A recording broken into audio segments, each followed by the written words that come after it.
Santé Médecine, une émission de la Voix du Sahel RTN. Bonsoir à toutes et à tous. L'accident vasculaire cérébral, l'AVC, est un arrêt brutal de la circulation sanguine au niveau du cerveau. Le cerveau est alors privé de sang, donc d'oxygène, ce qui provoque des lésions cérébrales. Cet arrêt temporaire de la circulation du sang dans le cerveau peut entraîner de nombreux troubles du langage, de la mémoire, de la compréhension du temps, auxquels s'ajoutent des handicaps physiques. On estime dans le monde 16 millions de personnes sont victimes tous les ans d'un AVC et un tiers en décède. Globalement, un an après, 30% sont décédés et parmi les survivants, environ 60% récupèrent leur indépendance fonctionnelle alors 40% gardent des séquelles importantes, remettant en cause leur autonomie dans la vie quotidienne. Alors, comment mieux prendre en charge les patients victimes d'un AVC? C'est le thème de notre émission d'aujourd'hui dans Santé Médecine. Et quel est l'impact des séquelles sur la qualité de vie des patients? Quelle rééducation leur proposer? C'est ce qu'on va voir ce soir avec notre invité, Dr Alfari Abdelaziz. Bonsoir, docteur. Bonsoir, madame. Vous êtes médecin spécialisé dans la médecine physique et la réadaptation à l'hôpital général de référence de Niamey. Avec vous, on va parler de cette rééducation des patients victimes d'un AVC. Messieurs, dames, devant ce micro, Yasselo Salamatou.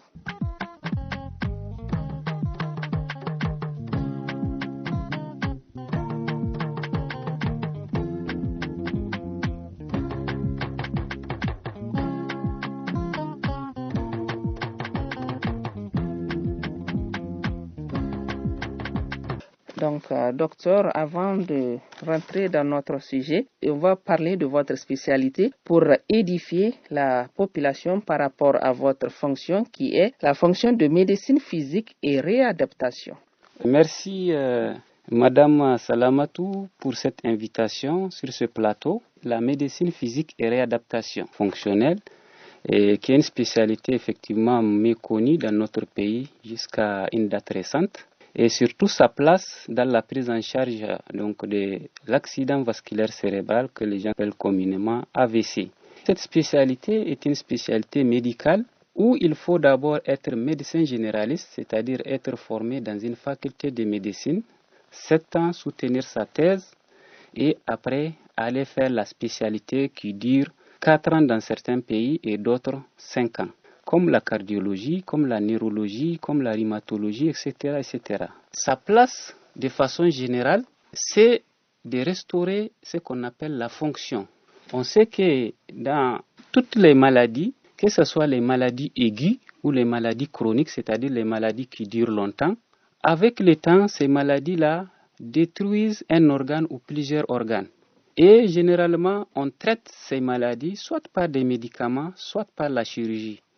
Et après le traitement, le malade se retrouve dans une incapacité d'assurer plusieurs actions, plusieurs gestes. Et c'est à ce moment que nous, notre spécialité qu'on appelle la médecine physique et réadaptation intervient pour évaluer les patients et déterminer les différents problèmes fonctionnels, que ce soit une fonction, que ce soit une douleur chronique qui empêche de réaliser des choses, que ce soit une insuffisance musculaire, ou autre insuffisance qui empêche au patient de vaquer librement à ses occupations ou faire ses activités de la vie quotidienne. Nous intervenons, on fait l'évaluation et à ce moment, on va élaborer un projet de traitement. Et dans ce projet de traitement, il y a la place des médicaments et il y a la place de la rééducation. Et il y a même la place de la réadaptation, c'est là où les personnes ne peuvent pas récupérer. À ce moment, il faut les prescrire des outils pour les aider à marcher, pour les aider à se déplacer. C'est ça la réadaptation. Évaluer les patients, ce n'est pas seulement dans le cadre de l'AVC, mais toute pathologie confondue. Vous pouvez nous citer ces maladies? Quand vous prenez la maladie de Parkinson, la sclérose en plaques, bien que ces maladies ne sont pas très connues chez nous, mais quand vous prenez du côté des accidents de la voie publique, ceux qui se fracturent les membres ou le dos, qu'on prend à l'hôpital, on les traite. S'ils sont fracturés, les chirurgiens les traitent, ils fixent l'os qui est cassé. Tout le reste de la prise en charge, c'est la rééducation. Ailleurs, vous allez voir ces patients-là, dès qu'ils sont opérés et que les effets de l'opération sont passés à plus de danger, ces malades-là sont transférés dans les services de médecine physique et réadaptation où ils sont hospitalisés. Ils sont suivis non seulement pour les pansements, mais aussi pour la récupération précoce de leur traumatisme. Il y a également, si on prend les asthmatiques chroniques, ceux qui ont ce qu'on appelle les sinusites avec des difficultés respiratoires, et les enfants polymalformés qui naissent, qu'on appelle communément les IMC, bref, les douleurs de dos, les rhumatismes. Donc tout ça là, quand vous les avez, vous pouvez consulter directement un médecin rééducateur. À l'exemple d'un kinésithérapeute, ou bien c'est différent? C'est différent. À l'exemple d'un kinésithérapeute, partout dans les pays africains, c'est les kinésithérapeutes qu'on connaît. En fait, les kinésithérapeutes, ce sont des paramédicaux, c'est-à-dire ils n'ont pas fait la médecine. En un mot, vous voulez dire que kinésithérapeute, c'est différent de médecin physique et réadaptation? Bien sûr, c'est comme si vous dites que sage-femme est différente des gynécologues. Merci de nous édifier. Voilà. D'accord. Docteur, dites-nous, c'est quoi l'AVC et comment se passe-t-il? L'AVC est l'accident vasculaire cérébral. Vous savez, notre cerveau est comme le moteur d'une voiture. C'est le moteur qui tourne, puis ça commande tout ce qui est dans la voiture avant que la voiture bouge. Donc notre cerveau est la substance qui commande tout le corps. La parole, la vision, les membres qui bougent, j'ai fait les gestes. Tout ça là, les pieds qui marchent, tout ça là est contrôlé par le cerveau. Et ce cerveau-là est alimenté. Son alimentation, c'est du sucre et c'est de l'oxygène. Et où est-ce qu'il trouve le sucre et l'oxygène? Dans la circulation sanguine. Et qui dit circulation sanguine dit qu'il y a des tuyaux qui quittent le cœur, qu'on appelle les vaisseaux, pour aller dans le cerveau, pour irriguer ce cerveau-là. En alimentant le cerveau, les cellules cérébrales vont pouvoir prendre le sucre et l'oxygène pour rester en bonne santé afin de commander le corps. Maintenant, c'est quoi l'AVC? C'est quand il y a un problème qui vient interrompre cette alimentation de façon brutale. Le tuyau s'est éclaté. Donc le sang n'arrive plus en amont pour irriguer les plantes, ou bien parce qu'il y a eu un bouchon, quelque chose qui a migré pour aller boucher un des tuyaux du cerveau, ce qu'on appelle AVC ischémique. Ça veut dire qu'il y a quelque chose qui est parti, il a bouché, et maintenant le sang ne passe plus pour aller dans les planches que ce tuyau doit irriguer. Ou bien le tuyau est éclaté, donc le sang se verse en amont. Là, c'est plus grave parce que là où le sang se verse, ça va inonder certaines cellules. Et là où ça doit aller irriguer en amont aussi, les cellules ne sont pas irriguées. L'un dans l'autre, il y aura des cellules cérébrales qui vont souffrir. Et donc, comme les cellules-là sont en train de souffrir, parfois elles vont même mourir. Et donc, les parties qu'elles contrôlent dans le reste du corps vont s'arrêter de fonctionner. Docteur, parlez-nous des signes invisibles de l'AVC. On a des troubles de la mémoire. Le malade qui a fait l'AVC, vous pouvez aller le voir, vous lui demandez son nom, il ne peut plus. Il ne sait pas. Vous lui demandez de quel quartier il est venu, il ne sait pas. Donc on va constater, c'est des troubles psychologiques. Non, c'est des troubles de la mémoire parce que la zone qui s'occupe de ça a été touchée par l'AVC. Les troubles de la concentration, vous parlez à ce patient, il ne vous regarde pas, il fait autre chose. Et donc tout ça, ce sont des facteurs qui limitent la prise en charge. Les troubles vésico-sphinctériens, c'est-à-dire le patient qui n'arrive plus à contrôler ses urines, les selles, ça sort, il ne sait pas. Il ne les contrôle pas. Tout ça, ça rentre dans les aspects invisibles de l'AVC. Les héminégligences, c'est-à-dire c'est les personnes qui négligent leurs côtés qui sont paralysés. Même la personne qui a commencé à marcher, il va marcher, il cogne son côté-là sur des portes, il peut l'exposer à plusieurs dangers parce que ce côté-là, il ne sait pas. Et il n'est pas conscient que ce côté-là, donc c'est des troubles, ça ne fonctionne pas. Il pense que ça ne lui appartient même pas. Il y a des troubles de la vision. C'est terrible, hein? Il y a des troubles de la vision. Parfois, des gens sont des AVC mineurs, qui a malheureusement touché la vision, notamment l'identification des couleurs. Eh bien, ces personnes-là, on voit qu'ils marchent. Ah non, il est guéri. Cette personne-là prend sa voiture. S'il n'a pas été évalué dans un service de médecine physique et réadaptation, il prend sa voiture, arrive à un feu rouge. Il n'arrive pas à identifier le feu rouge et le feu vert. Il va passer. Tout ça, là, ça fait partie des complications. Des complications, bien sûr. C'est pourquoi, dans d'autres pays, donc, avant de retourner au travail et à reprendre votre conduite, il y a un test qu'on fait, l'examen de conduite auto, pour savoir est-ce que vous avez la force nécessaire pour appuyer sur les freins? Est-ce que vous avez la concentration nécessaire pour bien maîtriser la circulation? Est-ce que vous voyez bien les couleurs pour ne pas confondre le vert et le rouge afin de brûler? Mais docteur, tout ce que vous venez de dire, parce que moi j'ai vu des patients qui ont été victimes d'AVC, tous ces aspects n'ont pas été pris en compte. Bien sûr, et souvent moi, les quelques rares patients qui arrivent avec les étudiants, quand je les explique, je dis, oui, vous voyez, ça c'est tel signe qu'on appelle ça, et voilà ça, la prise en charge, ils sont étonnés, parce que c'est des choses qu'on n'a jamais dit aux patients, mais pourtant qui existent parfois, c'est qui dérange même les patients. Donc nous, on prend tout cet aspect. Et globalement, si le patient, son état n'est pas compatible à un retour à la maison, on le garde autant que possible dans notre service en prenant en charge tous ces aspects-là. Une fois que la personne peut retourner à la maison et qu'il reste quelque chose à faire, il retourne à la maison, soit en continuant à titre externe maintenant, continuer ses séances. Si ce n'est pas nécessaire, on lui conseille juste de faire quelques exercices à la maison avec les kinésithérapeutes de domicile ou les autres techniciens, ou bien de faire juste ce qu'on appelle les autoprogrammes. On enseigne au patient ce qu'il doit faire lui-même et il les fait.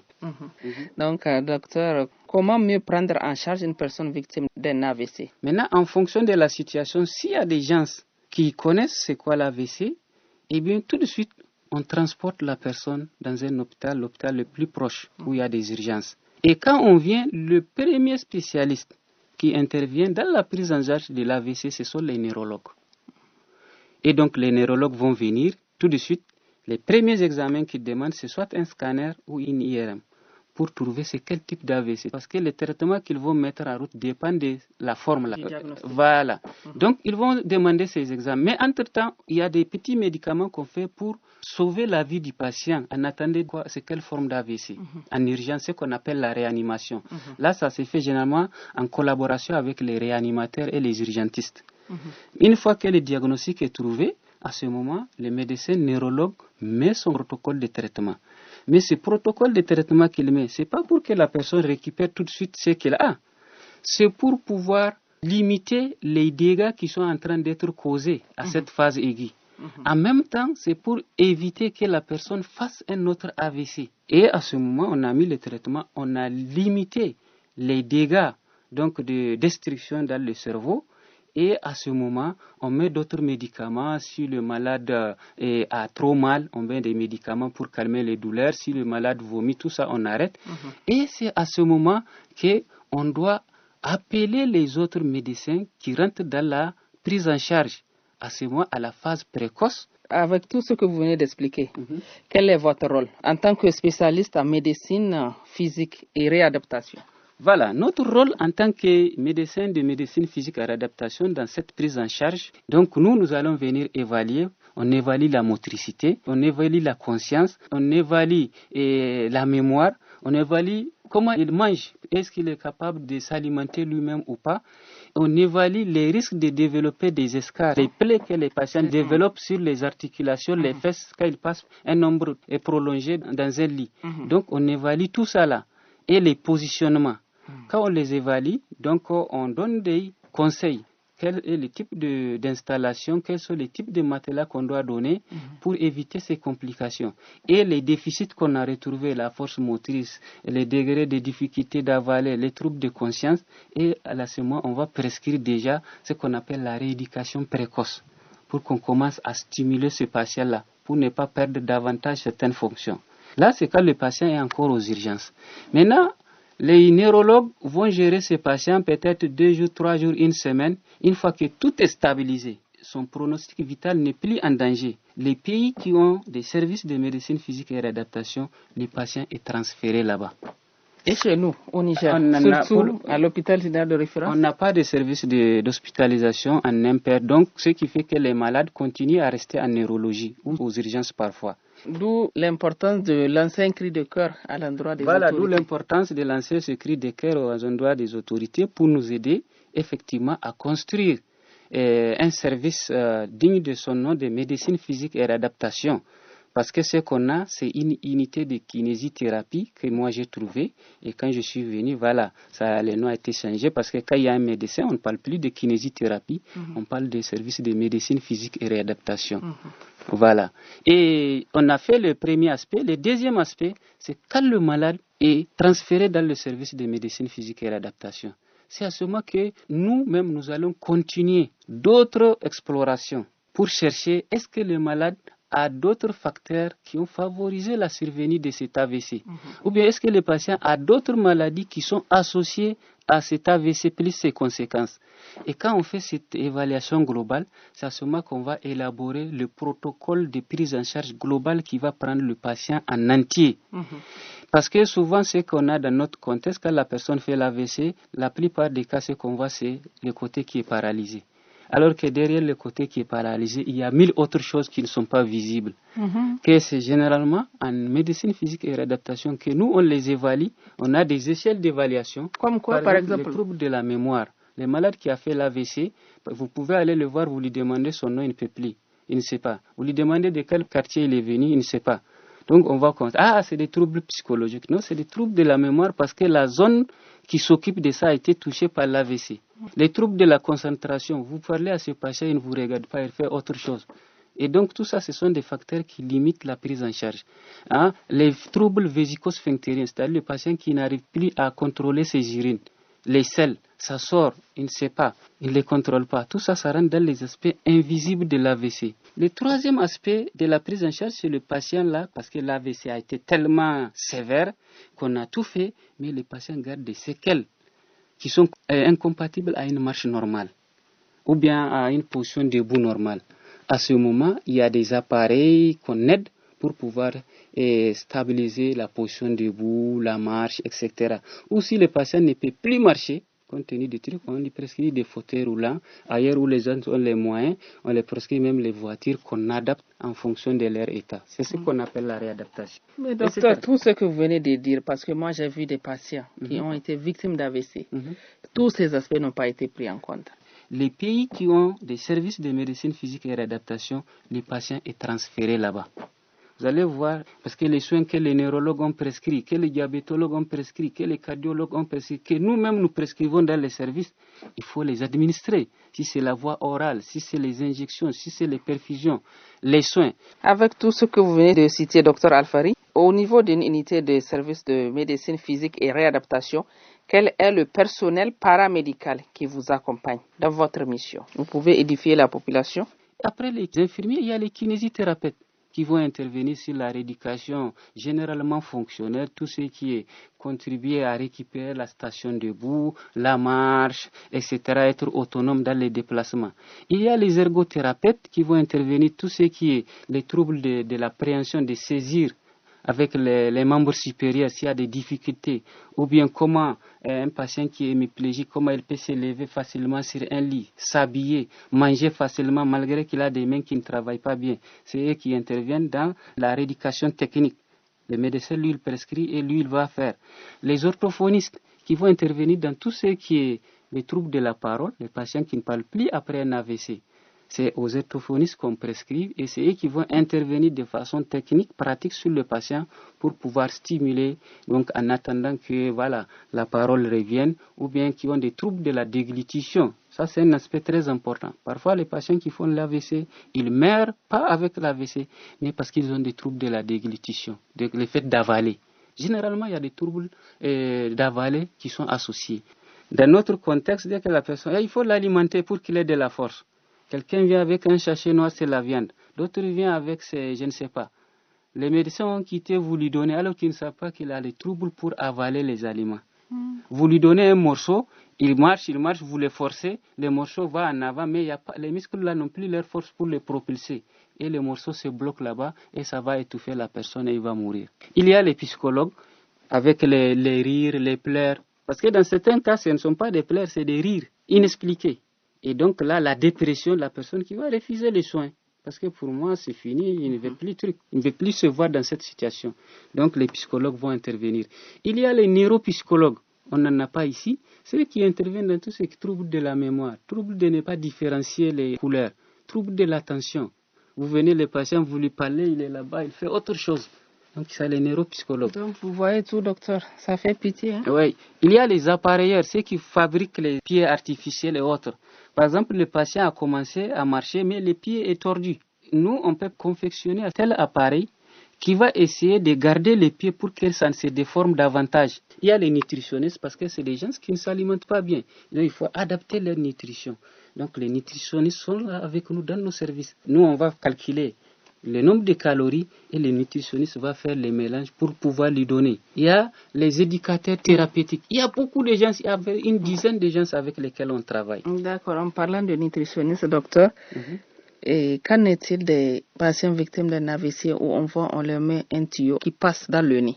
Et il y a des parties internes qui sont paralysées, qui ne peuvent pas avaler d'eux-mêmes, parce que les muscles aussi sont paralysés, comme les membres.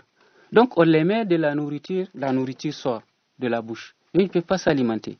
Et déjà avec son AVC là, si on ne l'alimente pas, il va mourir dans quelques jours. Donc c'est pourquoi on lui met un tuyau dans le nez pour pouvoir l'alimenter à travers le nez. Parce que quand on passe par le nez, le tuyau va passer dans la gorge. Docteur, moi j'ai une question. Qu'en est-il des personnes victimes d'un AVC? Par exemple, la personne est assise et elle commence à pleurer. Qu'est-ce qui explique ça? Voilà. Et ça fait partie des signes invisibles de l'AVC. Comme ce que j'ai dit, les troubles de la mémoire. Ça, c'est ce qu'on appelle les troubles psychologiques, les troubles de l'humeur. Imaginez vous et moi. On a quitté à la maison, on a conduit la voiture, on est chef de service, on est chef d'unité, on a une responsabilité. Et du coup, on se retrouve tout de suite à terre. Ou même boire de l'eau, on ne peut pas. Imaginez l'impact psychologique que ça va donner. Et donc, c'est ça qui crée une dépression chez les personnes. Ou bien la personne qui parlait ce matin, aujourd'hui, elle ne peut plus parler. Ça dérange la personne profondément. Donc, c'est ce qui les amène souvent à manifester leur désarroi par des pleurs, parce que c'est la dépression. Donc, ces pleurs-là peuvent se remarquer généralement à la phase aiguë, les premiers jours de l'AVC. Vous allez voir les personnes qui passent tout leur temps à pleurer. Donc, ce sont les aspects impact psychologique de l'AVC sur ces personnes.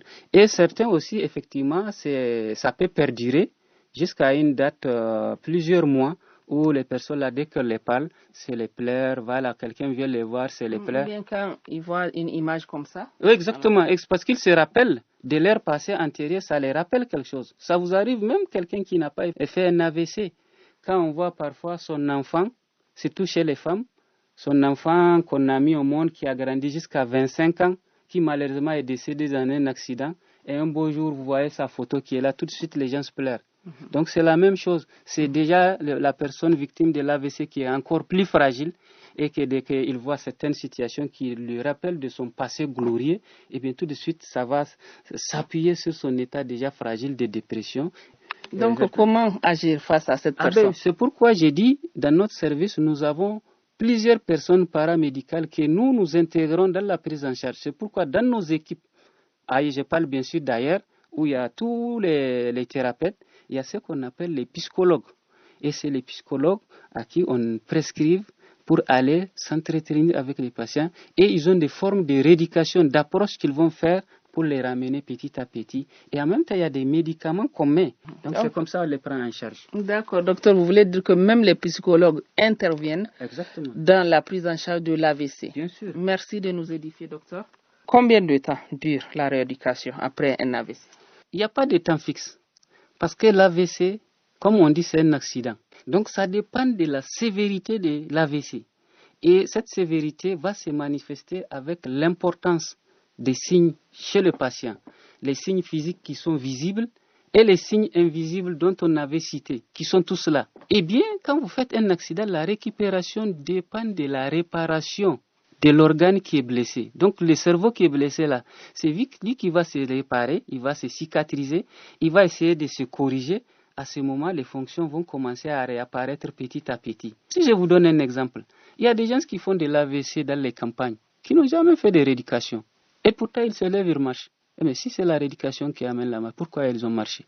Et il y a des gens aussi, même des présidents de la République dans ce monde qui ont fait des AVC, qui jusqu'à présent n'ont pas marché. On ne peut pas dire que c'est par manque de rééducation. Ça, c'est vrai. Donc, tout dépend de la lésion qu'il y a eu et de sa correction. Maintenant, les séances de rééducation qu'on fait, ça prépare la périphérie pour que les organes ne soient pas déformés, pour que les organes ne s'oublient pas en attendant la récupération. Donc, docteur, et qu'en est-il des patients victimes d'un AVC qui prennent que du liquide? Et c'est pas qu'ils prennent que du liquide. Là aussi, c'est toujours dans le même ordre que les troubles le fait d'avaler.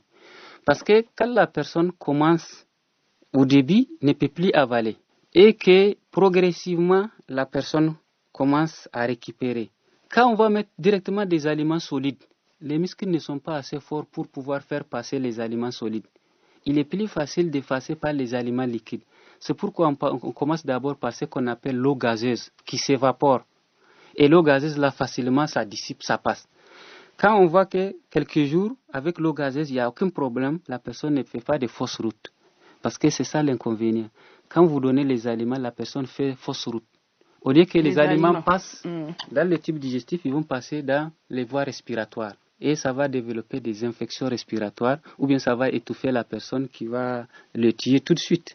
Donc c'est pourquoi on commence par les liquides, et les liquides gazeux d'abord, puis les liquides plats, comme l'eau plate, et à ce moment on commence à épaissir l'eau, comme par exemple dans notre contexte la bouillie, cette bouillie lisse mais un peu compacte.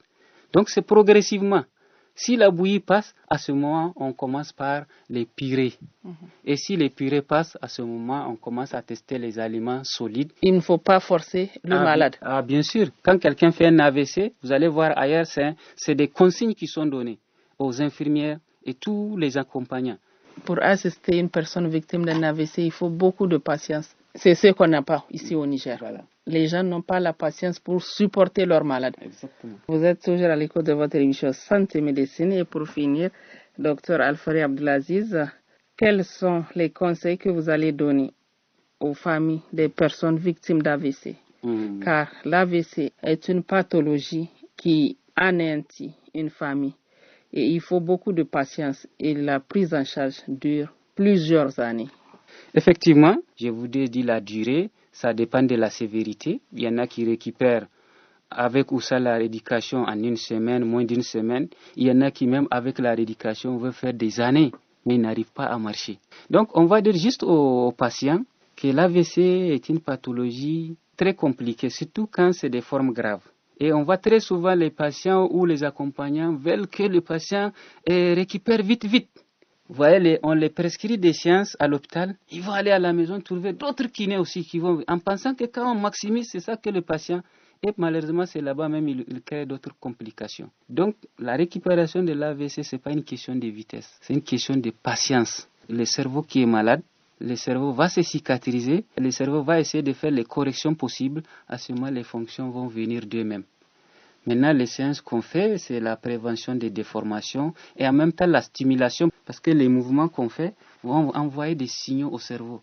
Et le cerveau qui est en train de se cicatriser, je reçois tel signe dans telle direction, donc il va se corriger, au lieu de faire une cicatrisation anarchique. Et surtout, ne prenez que les conseils donnés par des médecins et des médecins qui s'y connaissent dans la prise en charge de l'AVC. Évitez de croire que c'est une maladie des diables. C'est quelqu'un qui les a lancé un sort. Les médecins sont en train là-bas de faire leur effort. De l'autre côté, on va voir quelqu'un qui va donner des décoctions. Et je ne sais pas du tout ou de rien. Et souvent, c'est même lesquelles décoctions peuvent aggraver déjà d'autres organes qui sont fragiles avant même l'AVC. Et finalement, la personne décède. Payer des marabouts. Voilà, des marabouts pour faire des lectures. La lecture, c'est bien, mais quelque chose qui est détruit dans le cerveau. Voilà, je ne pense pas que c'est une lecture qui va corriger, mais la lecture apporte un apaisement psychologique. Acheter des matériels et tout ce qui rentre dans la prise en charge du confort, parce que les patients qui ne peuvent pas s'asseoir, qui ne peuvent pas se coucher de lui-même, il faut des lits adaptés, il faut des chaises adaptées et confortables pour au moins assouplir ses douleurs, en attendant le temps qu'il faut pour qu'il récupère. Je vous remercie, docteur Alfari. Merci, madame. Une fois de plus, c'est à moi de vous remercier pour pouvoir apporter cet éveil de conscience à notre population pour qu'ils comprennent donc la prise en charge de l'AVC Et nous espérons que la population et les autorités vont mettre la main dans la main pour que dans toutes les régions du Niger, qu'on ait des centres de rééducation bien adaptés, bien équipés sur le plan personnel et sur le plan matériel pour pouvoir bien prendre nos frères et nos sœurs qui seront victimes, pas seulement des AVC, mais toutes les autres pathologies. J'espère que votre message ira directement chez qui de droit. Je vous remercie. Je rappelle à nos auditeurs que vous êtes docteur Alfari Abdulaziz. Vous êtes spécialiste en médecine physique et réadaptation à l'hôpital général de référence de Niamey. Messieurs, dames, c'est ici que s'achève votre émission Santé Médecine d'aujourd'hui consacrée à la prise en charge de l'AVC. Merci pour votre fidélité. Devant ce micro, Yazi Salaw Salamatou, au revoir et à la prochaine pour une autre émission. Au revoir.